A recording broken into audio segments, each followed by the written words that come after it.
সৌমাবস creation YouTube চ্যানেলে আরও একটা নতুন ভিডিও। কালকে যে সিঙ্গেল দুর্গা ঠাকুরটা দেখলে, সেই দুর্গা ঠাকুরটা আমি সকালবেলায় গিয়ে দেখি মনা আঁকা প্রায় শেষ করে ফেলেছে।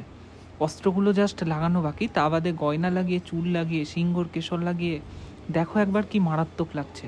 টুকটাক কাজগুলো বাকি, রক্তের কাজ এবং অস্ত্র, মাথার সিঁদুর, এগুলো জাস্ট ছাঁটিছুটি কাজ কিছু বাকি। তারপর কিন্তু কাঁচ ফ্রেমের পালা, আর কাঁচ ফ্রেমও কিন্তু অর্ডার দেওয়া হয়ে গেছে। সিঙ্গেল দুর্গাটা শেষ করার পর, যেহেতু এটা কম কাজ ছিল, মনা আঁকা আগে ওটা ছেড়ে দিয়েছিল, আর তারপর কিন্তু এই বড় দুসের দুর্গার পালা। অভয়াকা চলে এসছে এবং অভয়াকা পা পাকাচ্ছিল দুর্গা ও সুরেগুলোর। আর এইদিকে এই মডেলের গায়ের রঙগুলো মোটামুটি করে নেওয়া হয়েছিল। এই ঠাকুমার দিদার রং, শাড়ির রং, ঠাকুমার দিদার রং ঠাকুমার শাড়ির রং, আর এইদিকে এদের স্কিন টোনগুলো। অভয়াকা পা পাকাচ্ছে যেমন বললাম। আর কারখানায় আমার বেশি কাজ ছিল না, ওই জন্য বাড়ি চলে এসেছিলাম। তো দুপুরবেলা 1:40 আমি সোমনাথদার গণেশটা নিয়ে বসেছিলাম, কারণ ইচ্ছা হচ্ছিল, এত সুন্দর লাগছিল ওই গণেশটা। এরকম গণেশ আমি যেহেতু ফার্স্ট টাইম করছি, ডিজাইনটা আর কি, সেহেতু মনে হচ্ছিলো কতক্ষণ আমি শেষ করব, কতক্ষণ আরও ভালো লাগবে দেখতে। তো এমনি করে চুল ফুল করে নেওয়ার পর, মানে চুলটা করবো আর কি, তো সেই জন্য এরকম ড্রায়ার ফায়ার দিয়ে শুকিয়ে নিচ্ছিলাম বিষয়টা। তো আঙুল লাগিয়ে নিয়েছি। আর কালকে তো বললাম এই মেশিনটায় মারাত্মক তাড়াতাড়ি কাজ হচ্ছে, একদম খুব তাড়াতাড়ি, মানে মাটি শুকিয়ে যাচ্ছে। যেহেতু আমার খুব ছোট ছোট আঙুল বা ছোট ছোট কাজ, সেহেতু শুকাতে আরোই মানে সহজ আর কি বিষয়টা।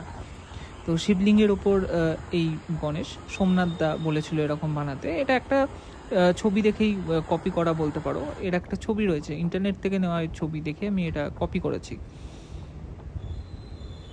তারপর চুল জমিয়ে নিয়েছিলাম, আর সুরের জয়েন্টে একটু মাটি দিয়ে নিয়েছিলাম, গাটা পরিষ্কার করে নিয়েছিলাম, এবং সেই ব্যাপারটাও কিন্তু মোটামুটি শুকিয়ে নিয়েছিলাম। আর তখনও চেটোই মাটি দেওয়া কিন্তু বাকি ছিল।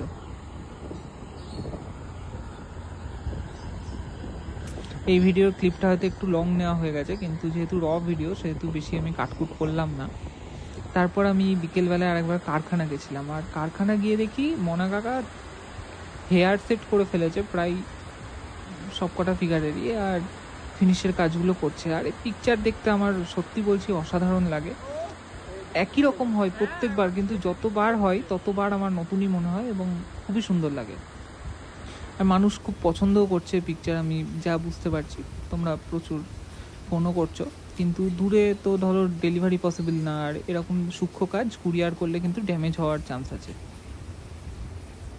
সেহেতু লোকাল যারা, তাদেরকে এই মূর্তি দেওয়া সম্ভব, বা কলকাতার আশপাশ থেকে যারা বলছো, শিয়ালদা স্টেশন থেকে যারা ডেলিভারি নিতে পারবে, তাদেরকে এই মূর্তি দেওয়া সম্ভব। আজকের ভিডিও এইটুকুই থাক, বাড়ির কাজের ভিডিও কালকে নিয়ে আসছি।